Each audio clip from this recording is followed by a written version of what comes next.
This is going to be a video on my top 20 Beach Boys songs. Now, the Beach Boys were one of the first bands that I remember growing up listening to and liking.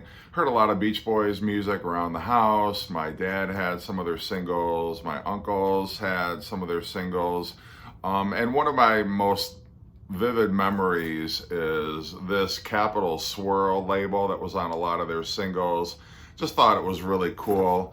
This is the single for Barbara Ann, but Beach Boys definitely was one of the first bands that I got into, even before the Beatles. I'm a huge Beatles fan, but I definitely remember listening to and liking the Beach Boys long before I ever got into the Beatles. So, going to start with number 20 here. Number 20 is going to be the song Friends from the album Friends. I just love the harmonic progression in that track as the voices just kind of carry and lift higher and higher. And just some interesting instrumentation on that song too, almost like a kind of that honking sound. I'm not sure exactly what it is, but it just sets the tone for the Friends album. And one of the reasons why I like that album so much is it's just kind of got a breezy, laid back feel to it. So Friends is number 20. Number 19 is going to be the song The Traitor from the Holland album. That is Carl Wilson Showcase. Just a great track overall. I know Tom Petty considers that one of his favorite, or considered it one of his favorite Beach Boys tracks, and who am I to argue with Tom Petty? But just a great track. It's just kind of a great Carl Wilson vocal showcase, great instrumentation on it. Just the whole song is definitely a highlight on the Holland album. And I've grown to appreciate the Holland album a bit more over the years. I wasn't so much a big fan of it when I first heard it, but it's really grown on me over the years. And definitely The Traitor is one of the top tracks to recommend from that album. Number 18, I'm going to go with the track Surf's Up. It actually appears on the album Surf's Up, but since then it has been re-released on the Smile Sessions. It was a track that was originally going to be on the Smile album, which was never released, but it's just a great track. And even though the track is called Surf's Up, it really doesn't have much to do with the beach, and not in the way that you would think as a Beach Boys song like Surfin' USA or Surfin' Safari. It's just a much deeper track, and it's definitely one of Brian Wilson's most, I think, emotional songs. Van Dyke Parks wrote the lyrics on that, and they're a little hard to penetrate at times. But definitely they fit the music and the mood and the vibe of the song so well. And I think it's still, even though it was recorded, like 6 years before it appeared on the Surf's Up album, I still think it fits in really well on that album as I think it's the last track on that album, if memory serves. But just a great way to close out that album. Number 17, I'm going to go to the Sunflower album for the song Cool, Cool Water. Again, there's that connection back to the Smile album. That was sort of a track that was adapted from I Love to Say Dada, which was originally recorded at the Smile Sessions. Just a great, not only are there great vocals and syncopation on the vocals, but just it's a feel-good song. I just listen to it. It puts a smile on my face. It really evokes water and laying on the beach and just having water wash over you. It's such a great track and such a great use of the Beach Boys harmonics, and just a clever use of harmony, and the vocals on that are really fantastic. Number 16, one of my favorite instrumentals of all time, definitely my favorite Beach Boys instrumental song, and that is going to be Diamond Head from the Friends album. Just fantastic, and the rear cover of the Friends album just perfectly evokes the whole mood of Diamond Head. You've got the ukulele strumming, There's the sounds of wildlife and birds chirping, and it's just so relaxing. If I ever need to meditate, that's a perfect song to just kind of relax to. And I just get chills when I hear that song because it's so mellow, just such a perfect song on a perfect album. And Beach Boys are known for their vocals, but I feel that their instrumentals are every bit as clever and every bit as great as some of their best vocal tracks. So Diamond Head is number 16. Number 15, I'm going to go to the Wild Honey album for Let the Wind Blow. And I just love the piano that they use, and it's used to great effect on Wild Honey, to some extent on Friends, but mostly on Wild Honey. And it's just kind of a very understated, mellow, chill out track. And I can't necessarily pinpoint why I like it so much, but it's always stuck with me as one of my favorite tracks on the Wild Honey album. And I really enjoy everything about it. Just the way the piano carries the song, the chord progressions throughout the song are just great. The vocals, the harmonies, everything about it. I just love the heck out of that. Almost would have fit nicely on the Friends album. Those two, Wild Honey and Friends, to me, that could have been a double album. I feel like those songs are really complementing. The songs on Wild Honey definitely, remind me of the material that's on Friends. And I don't know if I'm making sense, but I still feel like Friends is the sister album to Wild Honey. And it was such a lo-fi production, really, on both those albums compared to what was on Smile and then what became Smiley Smile, which has a lot of really bizarre moments on it. Wild Honey almost sounds like an album full of demos, which I don't say that in a demeaning kind of a way. It's just a very different album than what people had come to expect from the Beach Boys. Number 14, I'm going to go to the 2020 album for the track Cabin Essence. And actually, that was, again, another track from the Smile Sessions, but it first saw the light of day on the 2020 album. Just something unlike, when I first heard Cabin Essence, I just remember kind of my jaw dropping, being blown away at just the way the vocals were, and I couldn't even make out what they were saying in, I guess you could call it the chorus. Just the way the song is structured is so unique. But the Who Ran the Iron Horse, I didn't know at the time what they were saying. It just sounded like this, almost otherworldly chant that was going on. And then you've got the gentle part with just kind of like the banjo being plucked and strummed, and the way there's the I don't know that I don't know the instruments, but I know it's just kind of that orchestration a little bit.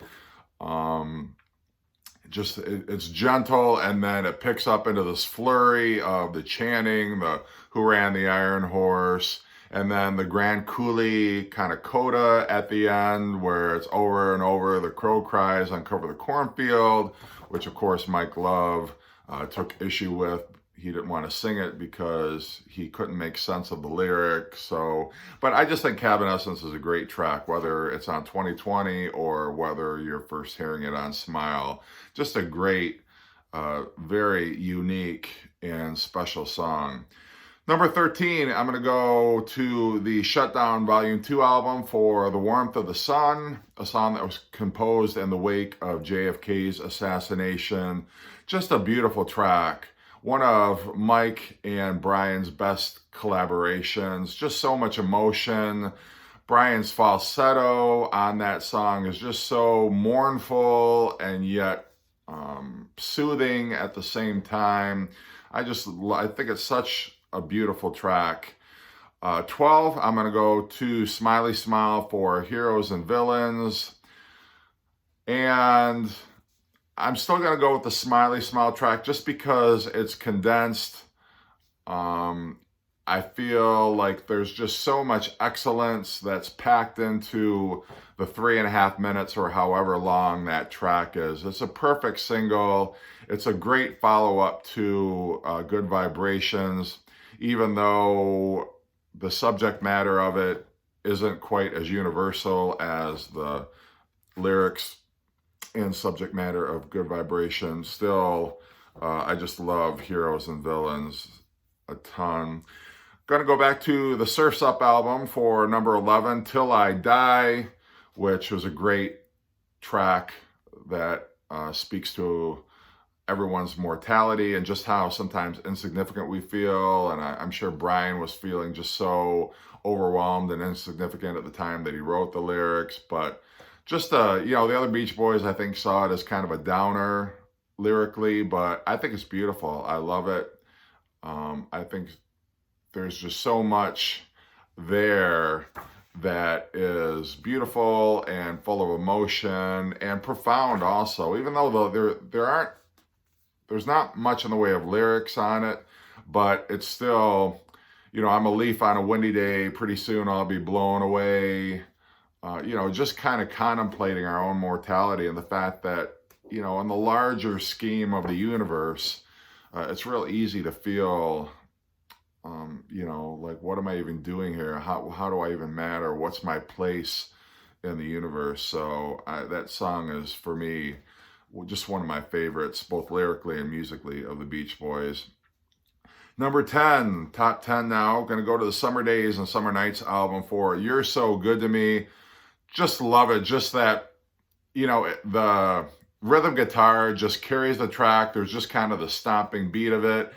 The harmonies are just so wonderful on this track. I just love it. Just the la la la la, just the whole, so much I love about that. And it's easy to overlook the Summer Days and Summer Nights album because there is some, not much, but there's still some filler on it. But what a great track You're So Good to Me is.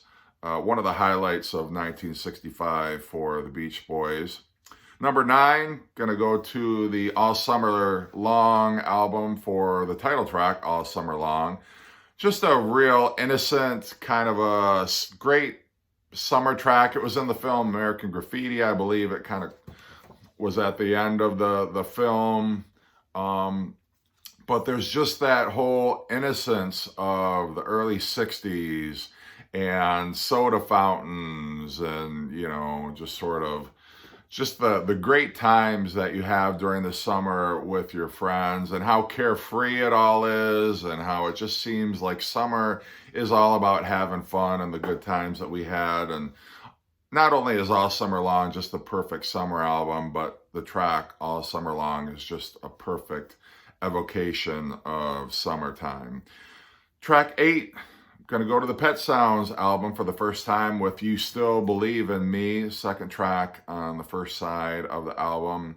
And just beautiful harmonies. I just love the way that it opens, Brian's falsetto, the way that it builds the way it does. And I love, Tony Asher's lyrics on it. Just everything about it, the instrumentation on it, just everything. It's such a slow, almost plodding kind of a song, and yet it's just gorgeous the whole way through. Just love that track. Number 7, gonna go with California Girls, and what might be my favorite intro to any song of all time. Just love the whole orchestrated beginning. And that is one of my earliest musical memories is California Girls, and just the way that it starts off just so gentle and then it builds with the orchestration, just the chords, the melody, everything. And then the, Farfisa org and the dee, dee, dee, dee, dee, dee, and then you just, full straight into the song. A great Mike Love vocal, just great chorus, great harmonies, just a really clever lyric to it all. Even David Lee Roth did a great version of it, as lightweight as his was, but just love California Girls. And that is one of the first tracks I'll play to somebody who thinks that, oh, well, the Beach Boys were just surf songs and car songs and just really, kind of lightweight stuff. It's sort of the gateway into Pet Sounds. It's like, listen to this, listen just to that opening, and then, blow their minds with Pet Sounds after that. Number 6 is going to be from the Today album, When I Grow Up to Be a Man. Just always love that. Love the harpsichord on the track. There's a naivety, just kind of that, transition from teenage years into adulthood and taking on the responsibilities of adulthood. And I'm not ready to give up my youth yet. I'm not ready to start being responsible. I'm not ready to kind of take on the weight of responsibility that comes with adulthood. And that's the theme of the lyrics. And I think it's something that everybody can relate to, whether you hear that at that particular time in your life or whether it's a reflection that you have back to. I totally get what Brian was going through or the thoughts that he was having at that time. Just love everything about it, but particularly the harpsichord. I'm always a sucker for the harpsichord. Now, top 5.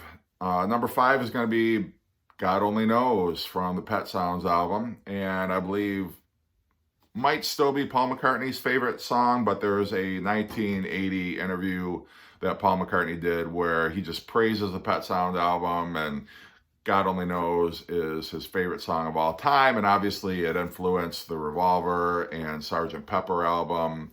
But just a great, beautiful song all the way through. And I love where it just kind of breaks in that doot, doot, doot, doot, doot, doot, doot. It's like, where did that come from? It's just like right in the middle, almost, it's a little interruption in the middle of the song, but it's just so brilliant. It's so perfect.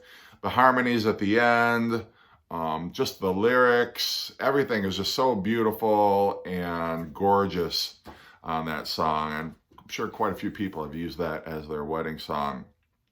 Number 4, I'm going to go back to the Summer Days, Summer Nights album for Let 'Em Run Wild. And this was one of the first kind of signposts on the way to Pet Sounds. It almost could have fit perfectly. Like if I had to take out maybe, my least favorite track on Pet Sounds is probably Sloop John B. And I would very happily replace that with Let 'Em Run Wild. Just love it. It's such, you can see where Brian's going, the direction that he's moving the Beach Boys in. And Let 'Em Run Wild, it's got such a brilliant lyric, just a very clever lyric.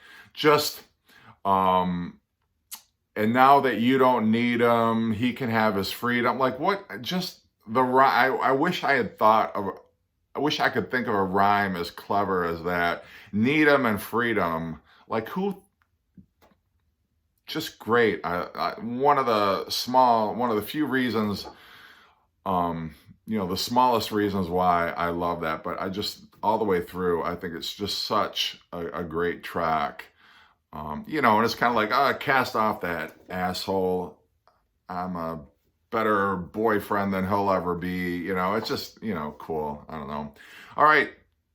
Number 3, gonna go back to Smiley Smile or Smile, depending on where you prefer to hear this track. Good Vibrations. Not only was it a single, this is actually my copy of the Good Vibrations single. Unfortunately, it got a little smeared with ink there. If you're wondering, Let's Go Away for a While from Pet Sounds was the B-side to Good Vibrations. But, I'm not going to say anything more about it. I mean, obviously, it's brilliant, all the different sections. Brian spent so much time on this track, and it paid off. And it was a number 1 track for obviously very good reasons. And it was a, teenage symphony to God. I don't know. I think that Brian used that quote more in relation to the Smile album than Good Vibrations. But it really is a little mini opera, mini symphony in its own right. So that is my number 3. Number 2 and number 1, I really struggled with this because my number 2, the only reason I hesitate not making number 2 my number 1 is because I feel like You know, the number one song that I'm choosing for this list is on, you know, arguably the best Beach Boys album, one of the best albums of all time. So number two, I'm going to go to the Today album for She Knows Me Too Well. Can't say enough about the song. It gives me goosebumps every time I listen to it, from the opening, the oohs, and just everything about it. And it's just such a unique track, just the melody throughout it, the chords that they use. Brian's falsetto has never sounded better, and I don't know that there's another Brian Wilson falsetto. As that song is fading out, Brian's falsetto, as it just keeps going higher and higher, it just grabs me every time. It's one of my favorite Beach Boys moments. As that song is fading out, Brian and his falsetto. Just love this track to death. And if you're not familiar with it, if you're kind of, you know, getting into the Beach Boys, I can't recommend that song enough. Just love it. And I love the Today album. It's a fantastic album, but that is my favorite moment. Number one, the first Beach Boys song that I remember hearing, one of my earliest musical memories is this song, and it is from the Pet Sounds album, and it is the first track on the Pet Sounds album, Wouldn't It Be Nice? Just love the intro to that. I love it almost as much as I do California Girls. And I don't know why, but maybe it's just because it's one of my earliest memories hearing that. But it's just so, you know, it's simple, but it's also, I don't know, there's just something really beautiful about it. And just the whole track, again, I think everybody in a way can connect to that, where it's like, you know, almost the opposite of the yin to When I Grew Up to Be a Man, where he's like anxious, you know, sort of a little unsure about being an adult. On Wouldn't It Be Nice, you know, Brian is I'm ready to be an adult because I want to get married to the love of my life. And just the lyrics are so sincere, and there's such conviction in the lyrics and the music itself and the singing, just great. So Wouldn't It Be Nice is my number one. And just like with my Beatles video, I would love to know what your top 20 Beach Boys songs are. I'm not saying these are the best Beach Boys songs. They're my favorite 20 Beach Boys albums. I would love to hear what yours are. As always, thanks for watching. Click a like if you enjoyed this video. Subscribe if you're not already a subscriber. And everybody have a great day or night.